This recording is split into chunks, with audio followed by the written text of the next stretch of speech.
Muy buenas tardes, un gusto estar con ustedes. Gracias, Luis Gracias. Fernando. Pues hemos leído con mucho cuidado y con preocupación lo que han estado publicando tanto Artículo 19 como ustedes a través de la Red en Defensa de los Derechos Digitales. ¿Y puedes ayudarnos, por favor, Luis Fernando, a decirle a nuestra audiencia de qué se trata este tema y cuál es la preocupación y el peligro de lo que está por aprobarse, o al menos en discusión, hoy en la Cámara de Diputados? Sí, por supuesto. Digamos que tomando como pretexto la inexistente necesidad de apresurar el procedimiento de implementación del TEMEC, se ha, creo que, vendido la idea errónea de que si no se aprueban las leyes que se están discutiendo hoy en el Congreso, se acaba el mundo y el TEMEC no entra en vigor. Eso es falso. El TEMEC va a entrar mañana en vigor, independientemente de lo que pase el día de hoy.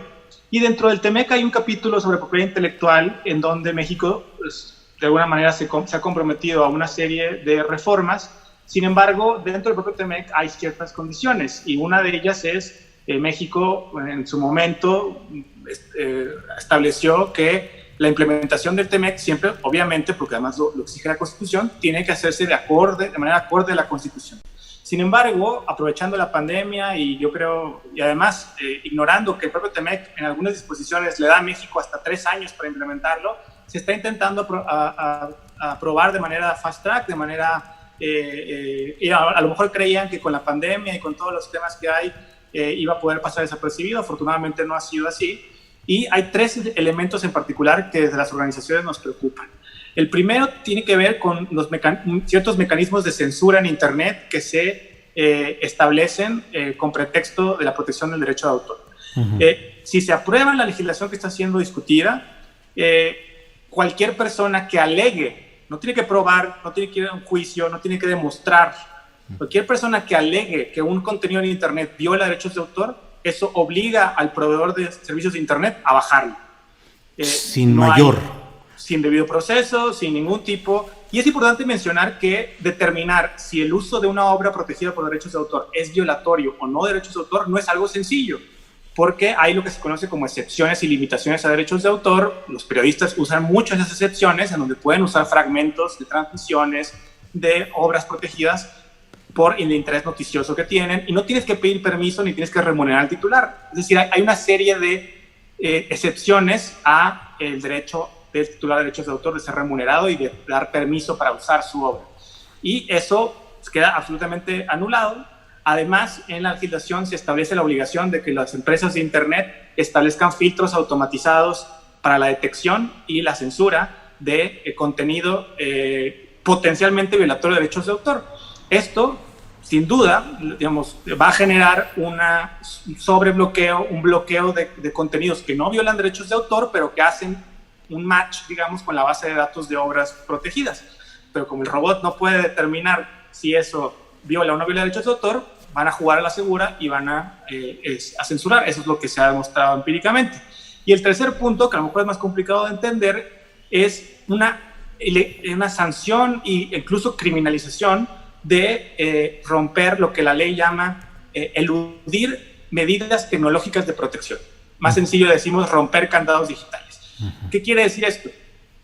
De manera creciente, las computadoras, teléfonos, pero ya no nada más eso, vehículos, lavadoras, aspiradoras y todos los objetos electrónicos que compramos tienen candados digitales que, por ejemplo, evitan que las personas podamos modificar cómo funciona ese aparato, que en tu impresora uses cartuchos rellenados, que incluso para reparar el propio dispositivo, que los agricultores, eso ha pasado en Estados Unidos, usando este tipo de prohibiciones, fabricantes como John Deere han demandado penalmente a agricultores que hackean sus propios tractores, que son suyos, los compraron, son de ellos, y los tratan de hackear para darles mantenimiento y no tener que llevarlos a la agencia de John Deere que les cobra un montón de dinero. En fin, hay muy buenas razones por las cuales las personas tenemos derecho a romper candados digitales para hacer cosas que son legales, como reparar nuestros dispositivos, modificarlos o, por ejemplo, obtener un fragmento para usarlo conforme a las excepciones al derecho de autor, etc. Sin embargo, una legislación que está siendo aprobada, que ya fue aprobada ayer en el Senado, se hacen estas prohibiciones, se adoptan sanciones muy severas de hasta 6 años de prisión, sin que existan excepciones suficientes que permitan a las personas reparar sus propios dispositivos, modificarlos, inspeccionarlos, o quienes ofrecen, por ejemplo, los miles de negocios pequeños y sobre todo micro y pequeños que se dedican a la reparación de objetos, bien podrían estar de un día a otro en la ilegalidad y poder ser criminalizados. Vale la pena mencionar adicionalmente que muchas de estas excepciones por las que estamos peleando son excepciones que Estados Unidos tiene en su legislación. De esta manera se habla mucho de que la prisa es para estar en un piso parejo con los Estados Unidos. Lo están poniendo en un piso disparejo con los Estados Unidos y están poniendo en un peligro y en una afectación a los usuarios de tecnología, que somos millones, y también a las personas que se dedican y que necesitan romper candados digitales para hacer una actividad económica, especialmente en esta pandemia y en esta crisis económica en la que ya estamos y que solo pensamos que lo más probable es que se siga agravando. Claro. Luis Fernando, ¿en qué cosas o aspectos específicos está el piso disparejo respecto a Estados Unidos? Es decir, sí nos dices de que hay algunos agricultores o personas que pueden romper los candados digitales para ciertas reparaciones, pero ¿hay otros aspectos en los que hay esa asimetría? Sí, Estados Unidos tiene una lista muy larga de excepciones a esta prohibición de romper candados digitales para distintos fines, para fines de enseñanza, para fines de investigación, para fines de, por ejemplo, documentalistas o creadores que pueden romper candados digitales para obtener una transmisión o usar un fragmento de una obra protegida en su propia película. Hay para reparación, modificación legal, por ejemplo, videojuegos y libros electrónicos que tú los compras pero no los tienes en tu disco duro, ni los tienes en ningún lugar. Para leerlos tienes que conectarte a internet, a un servidor externo, una computadora del fabricante o del que provee el servicio. Y lo que ha pasado en el pasado es que empresas como Microsoft, por ejemplo, han cerrado su tienda de libros electrónicos, y las personas que compraron libros se quedan sin poder tener acceso a los propios libros electrónicos, a menos que rompan candados digitales y generen copias de esos libros que ellos compraron. Esa excepción, Estados Unidos la reconoce en su regulación interna.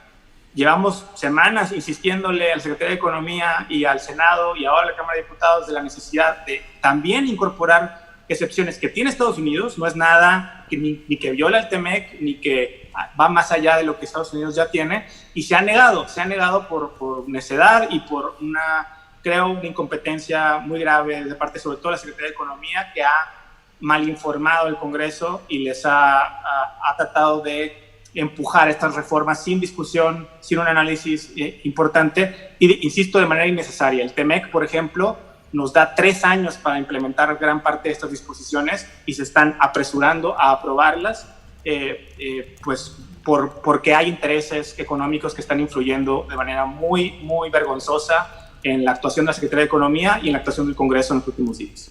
Luis Fernando García, fíjate que estuve muy atento a lo relacionado con la propuesta para reformar la Ley Federal de Variedades Vegetales, que implicaría el tener que registrar las semillas originarias, en fin, es otro tema. Pero lo que encontramos al final de todo fue que se pospuso la discusión, que no se aprobó el dictamen, pero lo más vergonzoso es que en realidad ni siquiera había la exigencia de Estados Unidos a través del TEMEC de que se autorizara algo como lo que un diputado de Morena estaba promoviendo y contaba ya con un impulso aceptable en ciertos segmentos legislativos de Morena. Aquí estamos en algo parecido, pareciera que estamos entregando más de lo que nos piden, más de lo que nos exigen. Sin duda ha sido muy evidente para nosotros, que hemos estado en contacto con muchos congresistas en los últimos días, que hay un esfuerzo coordinado, millones de dólares y lobbyistas de las industrias, principalmente extranjeras, más poderosas del mundo, influenciando lo que está haciendo el Congreso. A mí me da vergüenza. Yo creí que hace 2 años, como nos han dicho, se había separado el poder económico del político, y creo que este proceso, estos últimos días, han evidenciado que eso es una mentira. Al menos en este proceso es muy evidente cómo la mano de las industrias ha seguido y sigue moviendo la mano de los legisladores y el lápiz, inclusive la Secretaría de Economía, porque cuando le preguntas a congresistas, te dicen: es que la Secretaría de Economía me dice que no podemos hacer nada. Me parece que el Congreso debería ejercer su poder, es un poder autónomo, pero también creo que ese lápiz, esa mano que está moviendo el lápiz, está moviéndola incluso desde la propia Secretaría de Economía y se ha trasladado a senadores. Ciertamente son temas técnicos difíciles de entender y por eso es que tiene que darse el tiempo para entender lo que están legislando. Y yo creo que hay muchos legisladores que de buena fe no saben ni qué están votando, pero se están yendo apantallando porque vienen personas de la Secretaría de Economía, vienen lobistas a decirles cómo tienen que ser las cosas y a mentirles, como que si no aprueban las normas de censura y de la prohibición de candados digitales se acaba el mundo y México queda fuera del TEMEC. Eso es falso. Sin embargo, hay mucho temor y hay mucha influencia de intereses económicos en el Congreso que bueno, creíamos que eso eran cosas del pasado, sin embargo, siguen sucediendo. Luis Fernando, ¿qué más pueden hacer los tecnólogos en México más allá de esta lucha legislativa? Los candados y lo que se llama software propietario, pues es per se, es un monopolio que se tiene sobre la IP, sobre los copyrights. ¿Qué más pueden hacer y es que el open source pudiese ser una solución o la mejor solución?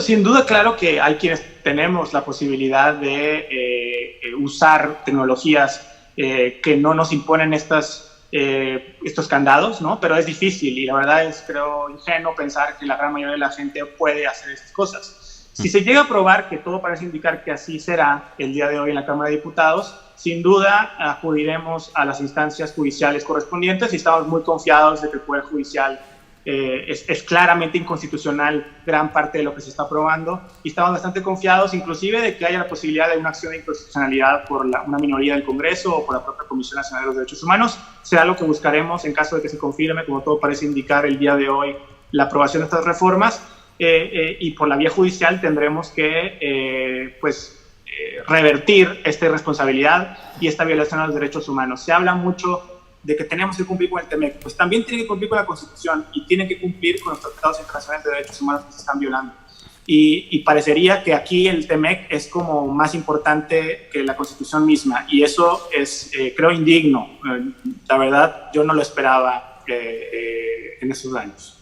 Bien, pues Luis Fernando García, muchas gracias por esta oportunidad de tener puntualmente cuáles son los riesgos y las implicaciones de lo que se está discutiendo hoy en la Cámara de Diputados después de que ayer fue aprobado por el Senado. Seguiremos atentos, Luis Fernando García, director de la Red en Defensa de los Derechos Digitales. Gracias, Luis Fernando. Muchas gracias. Al contrario. Muchas gracias. Buenas tardes.